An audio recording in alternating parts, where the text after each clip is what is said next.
So yun, napadaan lang talaga ako dito. Galing akong simbahan guys. Curious lang talaga ako. Kaya yun, lumapit ako. Tapos yun, syempre napabili na ako. Kasi first time ko makakita ng ganito eh. Yung sa tabi-tabi. Kasi mostly yung mga nadadaanan ko puro restaurant. So yun, after ko sa simbahan, nadaanan ko to. Yun, nagtry lang ako. Kasi syempre, namimiss ko talaga yung Pinas. Lalo na yung isaw. Pero yun, parang na-feel ko, ala, parang nasa Pinas lang ah.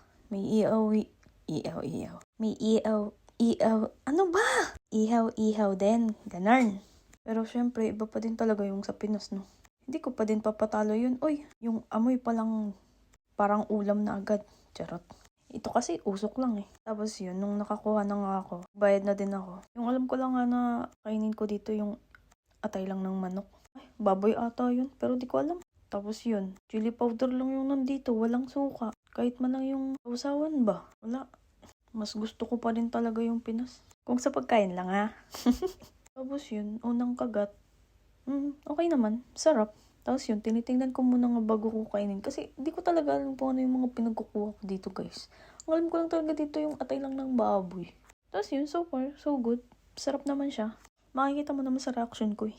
Tapos yung parang akong chismosa dyan kasi may mga dumadaan. Tapos halos ang daming mga foreigner. Feeling ko nga dito ako makakahanap ng jowa pag araw-araw ako tumambay dito eh.